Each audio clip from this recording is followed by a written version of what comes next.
Hi, welcome to the show. Again, today I'm wearing my campaign button. You'll see it says Justice on an umbrella held by many hands with the tagline, Each of Us for All of Us, running for House District 24. Now, enough on that. I've got with me today Casey Kulla, Hello. candidate for County Commissioner. That's right. And these signs you've been seeing all over, this evidently is your last one. You're going to have to order some more. The very last one. You Should we auction it off right pull it now? out of the ground and bring it here. Exactly. All right. Well, Casey, there's so much to talk about. It's true. The county has so many issues right now, and just chatting with you, you're on top of a lot of them. So I want people to be able to hear, just off the top, what do people talk to you about the most? When they walk up to you, say, hey, Casey, take care of A, B, and C. The first thing they say is, when are we going to close the dump? Okay. And that's across the political spectrum. It's amazing. People say, I want to support you, but I need to know when are we going to close the dump? Mm-hmm. Yeah. And the answer to that can be, well, let's not approve the expansion of it, or there are options there, but we can do it. Now, is there a problem that Waste Management could mothball it, kind of stop it until there's a different set of politicians in charge and reopen it again? It's not going to necessarily go away. Have you heard that one? It won't go away. Yeah. It's true. It will still be there. My understanding is that once it's closed and we don't have a contract anymore, and we have a contract for the closing of it, then that's it. Okay. Yeah. But we do need to take action on it. We're a beautiful community. We were talking about how most people in Yamhill County either stay here or move here because of the quality of life, for the open space, for the beauty of it, for the people that they're surrounded by, and the farms that they're surrounded by. And this is not part of that. It's a land use that's outrun its usefulness, is a way to think about it. Like, it was useful at one time. What's the next point at which the commissioners can have an effect? The county and Waste Management right now are defendants to a lawsuit brought by the Stop the Dump Coalition, and that went to the Oregon Supreme Court, and it's been almost a year now since the oral arguments occurred. So we're waiting on the decision from them, and that will really determine what happens from here. Okay. And part of that, like the 30-second version of what the argument was Yes. that the Stop the Dump Coalition said, you can't force us to do something in order to meet your conditions of approval. So conditions of approval are placed on big land use decisions as part of the approval process. But in this case, they were requiring Waste Management to do things on neighboring farmers' land. And that will have, the reason why it went to the Supreme Court is it will have ramifications for all land use decisions. If you can't force the neighbors to do something to make the a land use permit less controversial. So, Just let's go each path. Yeah. Say the Supreme Court decides in Waste Management's favor. What's the next step then? How does that come back to the commissioners? Yeah, the next step would be, I believe, the renegotiation of the existing contract. And so that's a point where the commissioners can have a say in the matter. Okay. Yeah. So if Waste Management prevails, then that's not over, depending on who the county commissioners are. Exactly. Yeah. That's big. It is big. Okay. Yeah. All right. Anything else on the dump you want to say? I think this is a good starting point. Okay. Yeah, it distinguishes me as well. What else? People walk up and say, "Hey," they grab your tie and say, That's right.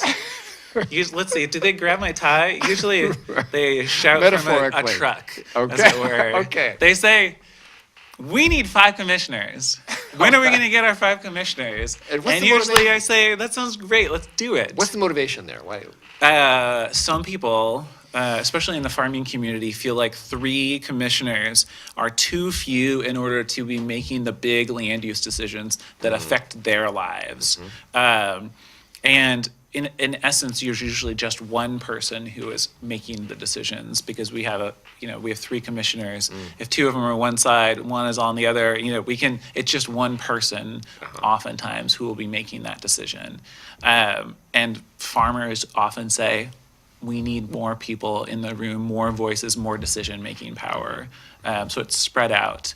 Other people, especially from rural areas, are concerned that they don't have adequate representation, because it's easier for a resident of McMinnville or of Newburgh to win because they have name recognition, they have institutional support from the large population centers. So if we had district representation on the Board of Commissioners, then you would only have 25,000 or 20,000 people who you would be responsible to and held to account by. So part of this plan is to divide up the county into 5. Exactly. 5 districts. Yeah, or it could be 4 districts and then 1 at-large position, which is the way that Washington County does it. All right. Yeah. Paying for that, commissioners make a good bunch of money. Yeah. So would the plans I've heard often say, and commissioners won't get paid as much. It won't be a job. That's right. It'll be more of a calling, something like a legislator or even a city councilor. Yeah, I feel pretty strongly that we need to compensate people well in order to attract the best people we can. Okay. There's a saying along those lines that you get what you pay for, right?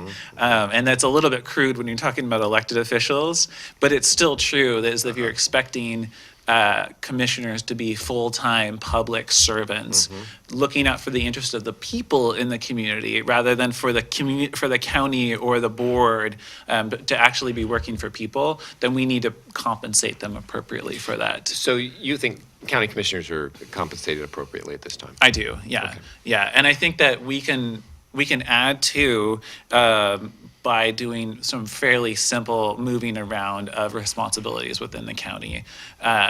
One idea that has been floated is that the deputy county administrator, I'm sorry if you're watching right now, I'm blanking on your name. Scheibel? Yeah, well, Laura is retiring. Laura Okay. Scheibel is retiring, and her deputy is taking over as county administrator and was hired for that position. But his position, one idea has been that his position doesn't need to be filled, because with 5 commissioners, we can have more of those daily responsibilities taken over. That's a big move, because as I It's true. understand it, That's one way of doing it. That Right was- now, we have a $50,000 travel budget for the Board of Commissioners. Yeah. If we just say, really need to, we can say, here, how about go to 1 conference a year, and instead take that $50,000. It's a really good starting point on a salary for another commissioner. But you were saying something. Correct me if I'm wrong. This position, Laura Scheibel's position, is the county Administrator. the administrator. It often looks to me somewhat like a city council in that the city manager is really experienced and kind of knows what's going on and will make recommendations and present ideas and kind of pull the city council along sometimes, especially Right. when they're new. A strong manager position. A would strong be manager. Yeah. I've seen that, curiously, in the county. But these people are being paid full-time, and they have someone, here's your agenda, rather than being responsible for, hey, what are we up to here? We're professionals, we're getting paid full-time. Absolutely. So I see you nodding to this kind of. I think that is a really good observation. I think that I have also observed that initiative could be taken more regularly, and priorities and focus could be taken by the commissioners to lead the agenda. And part of that is that from a rural resident's perspective and as a farmer, I would like to have the commissioners beholden to the people that elect them. We don't elect the administrator, and we don't elect the county council. So if they're driving the agenda of what the county is going to do, that's, essentially it's representation. We are not being adequately represented. But if the commissioners are the ones who are driving the agenda, then they are beholden to us, and we have a say then in that agenda. And as a person who has, I'm a farmer, I love to get things done. I expect that in that position, we will be getting things done. And the commissioners will be the ones taking the leadership with counsel and with advice. And we have all these directors in the county, the director of public works, director of health and human services, people who are really knowledgeable in their fields to give us counsel, but we can be the ones taking that initiative. And some areas that I'd like to see the county take initiative are on climate change and how the county responds to it, because it's here.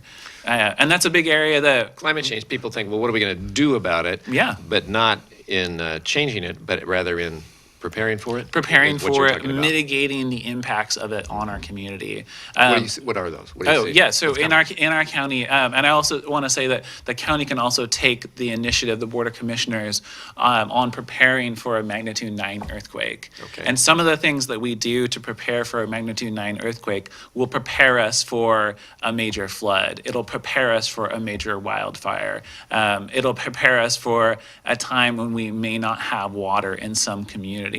And that brings us back to climate change, which is that the impacts in our community in the next 50 years from climate change are forecast, according to the Oregon State Climate Research Institute, will be more water in big rainy episodes during the winter with lots of floods, but a longer dry season. And that will impact our water quality and quantity for fish, for irrigation, and for drinking water, especially for the rural communities and for the small towns of Yamhill County. But it also means that we increase our risk for wildfire.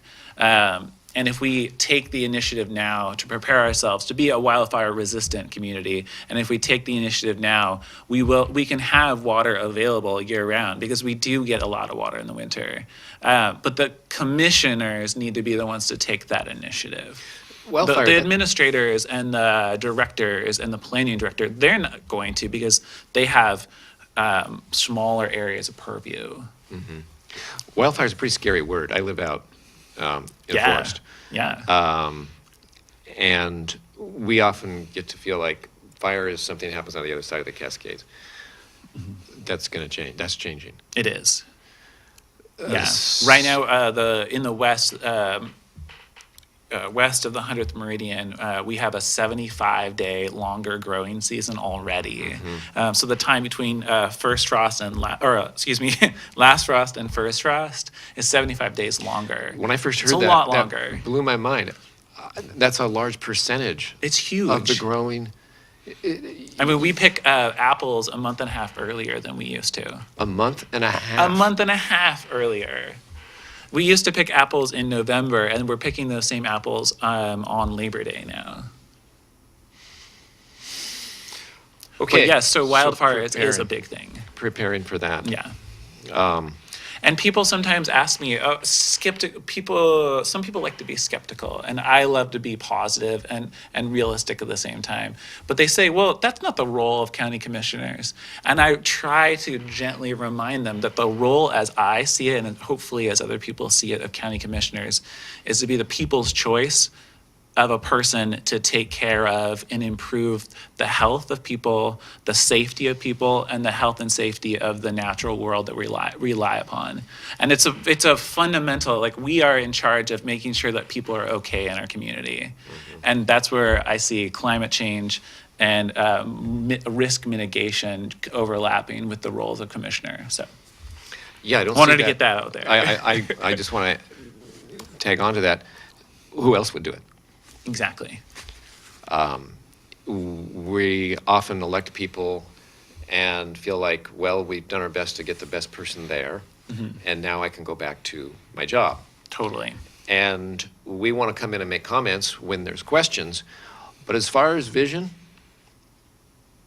That's your job. That's right. We've hired you to bring vision, and someday, who are those people that put the water supply together from McMinnville? Yeah. That was incredible vision. Yes, absolutely. And it may happen around a mountain fire someday. It may be like, hey, Yeah. we're prepared because, or we're not. Exactly. One thing that we can do as well, kind of related to water availability and to fire mitigation or wildfire risk mitigation, is the county can form its own public utility district. Right now, if you have an have a drinking water well and you live in the Yola Hills and your water goes out, the best thing that you can do is go and buy a tanker load of water from Mac Water and Light. But you can't just hook into their system and have water. And Mac Water and Light is developing a second, a redundant system to pull water from the Willamette River and treat it and provide it to people in the area. And they are open to spreading the wealth, as it were. Carlton. But, yes, exactly. But unincorporated Yamhill County residents can't buy from them because it's not the structure of it. They're only allowed to sell to entities. But if the county forms its own public utility district, the county can put the pipes in the ground and people can hook on to their water, which will be amazing in the event of an earthquake.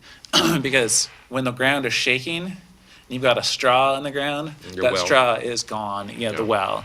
But the Mac Water and Light is really good at planning for emergencies. They have whole buildings that are set up to be independently operating in the case of a failure of the systems around them. So the McMinnville will still have water, and I'd like to see county still have water as well. But one of the other big benefits, I know you have so many things to talk about. One of the other big benefits, though, is that because it would be a public utility district, the county, and don't tell PGE this, right, but the county could buy power from Bonneville Power directly and reduce our rates as well, and also provide incentives and rebates to people for energy efficient upgrades to their systems so that we don't increase the amount of power that we're using as a community. Pretty exciting. Well, we talked about vision. And Yes. you said an agenda. And you first started talking about, climate change and wildfire and how to prepare for it. What else? You've got it. You're elected. You're there. You're in your office, and you're thinking, okay, I got elected to this job to have some vision. What's on your mind right now? Besides climate change, Yeah. that's a big thing, right? Affordable housing Okay. is a huge thing, and it's not just me. Everybody talks about it. Affordable housing and people who don't have safe housing, who are either on the street or camping or moving from house to house, couch to couch. Okay, it's a huge problem. The cities, the county seem to be stuck. Yes. The city of McMinnville has taken steps for sure. Yes, it's been doing good action within its budget and within its constitutional ability to do so. Right. They're struggling mightily. However, they're still chipping around the edges. It's still here, Right. And they've been working on it a long time. Yeah. And the Housing Task Force is doing good work.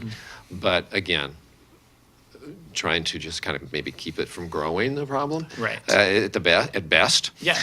So We definitely need the county to step up and I think be the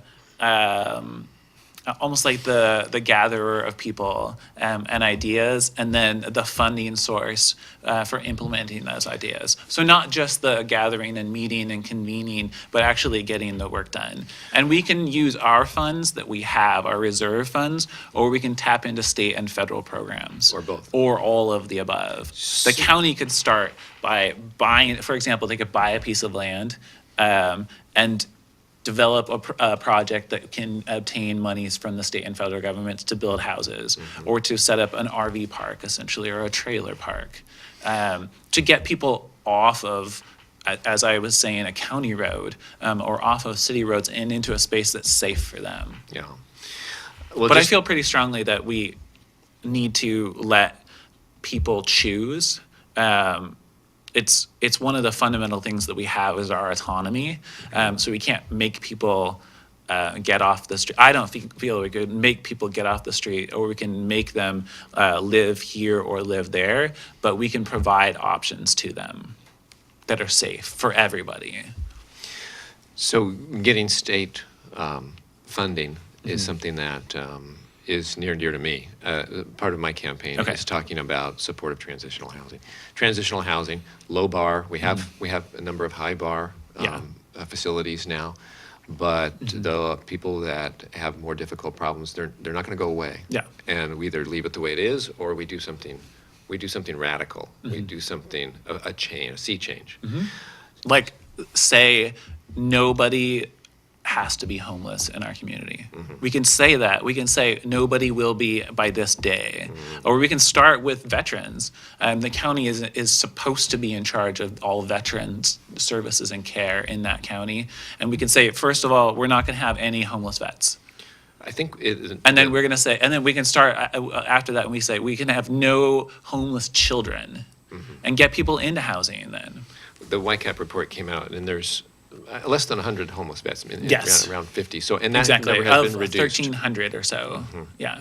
Has been reduced. So, Right. okay, but yeah, so where's the money going to come from, Casey? I This- mean, that's the problem. We always feel like, well, there's just not enough money. That's why this problem is still here. That's right.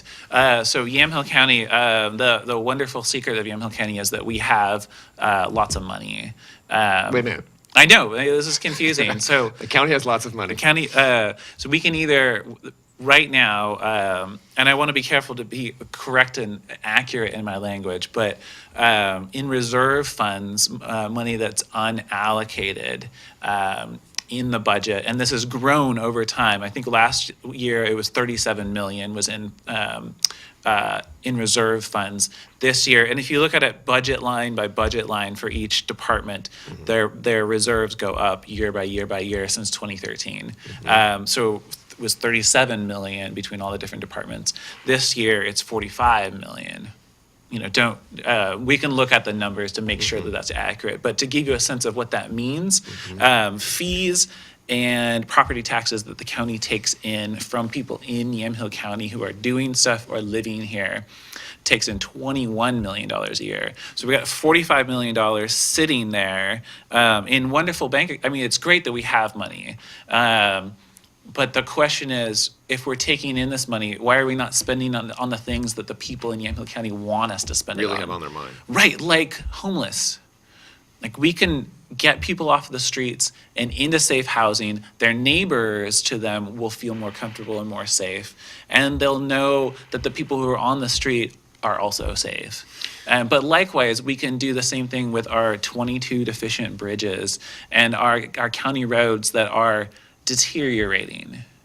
I think is that a gentle way to put that? You were talking about bumping down your gravel road. Yeah, and I think that deteriorating. And you gave me an interesting statistic. I've lived on the same road since 1980, Okay. and I've seen a steady decline in the maintenance. And I drive along and I bump, and I just drive slower and slower over the years, Right. thinking, well, times are tough. The county is. Sure. They've had to reduce their force. But then I hear from you, there's some choices to be made around how bumpy the roads have to be. That's right. Our county public works employees are stretched so thin.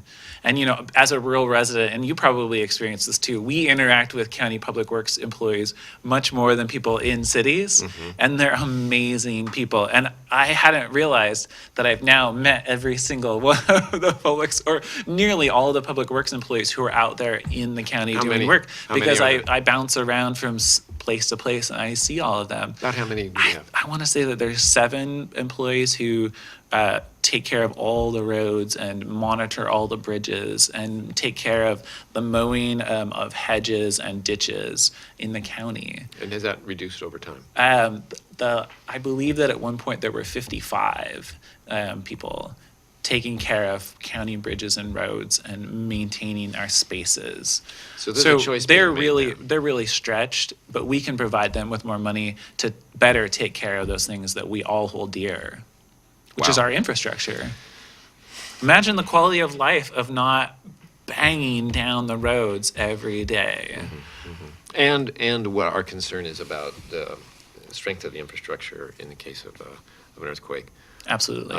There's preparation to be done there. There's routes to be planned and certain bridges to be fortified, that kind of planning. That's right. I'm sure that's being done, Yeah. but they probably have great plans, but now it's about getting them done. They're, I think, pre-plan stage would be inaccurate. The county's Office of Emergency Management, their responsibility is to do the response to an emergency, but they're not in charge of, because these are political decisions, they're not in charge of planning for recovering from this or planning to be resilient in the case. So I was wrong in my assumption that there is a map of the best bridges to fortify in case of an emergency so that we can get around most efficient. Do you know about the map? No. So there is a map. And we've titled it The Islands of Yamhill. Or I didn't title it. Oh, I have seen that. Have you seen The Yes, Islands of yeah, Yamhill County? yeah. So there's 15 islands that would be created by the 22 deficient bridges that fail catastrophically in the case of a magnitude 9 subduction zone earthquake. And those 15 islands could be connected to each other by repairing strategically placed bridges. Say, this bridge, if we repair this bridge and build it to current Reinforce it. standards, yes, exactly. In many cases, actually rebuild the Rebuild bridge because it's going to withstand an earthquake better. But you contract to rebuild it, and then you connect these two large areas, and that becomes a community that's better able to withstand the shocks of a system, of a big shock to the system.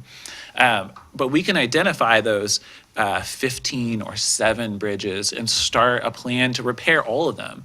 We say, okay, we're not going to worry about the one that's in the area because there's these roads that go around it, right, inside of that island. But if we can say this island and this island, we can connect them by fixing that bridge, I think we should do it. All right, we've just got It's a few minutes exciting. left. We've talked about housing, public works. We haven't talked about land use, public safety, or public health. You get one. Pick one of those that you want that's on your top of your agenda. Well, we have talked about the landfill, so Okay. the dump, Public so safety, land use public maybe, health. and we talked. Emergency response is really also a land use issue. Okay. In the county, we can talk about the public safety as well. All right. The county roads are increasingly traveled, and we have fewer deputies essentially to do that work of patrolling all those areas. Yeah, I talked to the sheriff, and they're stretched thin. They are. The miles, the response time. Yeah. And also the stress on the deputies. Yeah. Okay. I would like to see. I don't. It's to me. It's not necessarily the case that the more police on the streets, the better. But in this case, we have very few patrol deputies covering 708 square miles of Yamhill County, And there's a concern about. and they do amazing work, Yes. but they're exhausted. And Is they're- what I hear. There's a concern about pay rate. Tell me about that. Right. So in other jurisdictions that are equivalent to Yamhill County, starting pay might be the same thing for the junior deputy. But over time, those pay jumps, as experience is gained and responsibility is added, are much faster in other jurisdictions. And so our sheriff's deputies, according to the people that I've spoken with, are less likely to stick around after 7 or 8 years because they can go somewhere else and, be in a position that's more comfortable. And we have less experienced deputies. Yes. Doing the best they can. However, they haven't been around enough to know all the shortcuts and the people. Yeah, I would like the people who are here now to be able to stay here. Yeah. And part of that is that as our property taxes and our property values go up, people get priced out. So then it's harder to live in this community. And I'd like our sheriff's deputies to be living in our community. All right, you've got 20 seconds. Bring it home. Whew. Well, what I always say is that we need a commissioner with the experience, education, and temperament to work for all Yamhill County people. And it's time that we had that. All right, let's leave it there. All right. Thank you so much. Thank you. It was wonderful talking.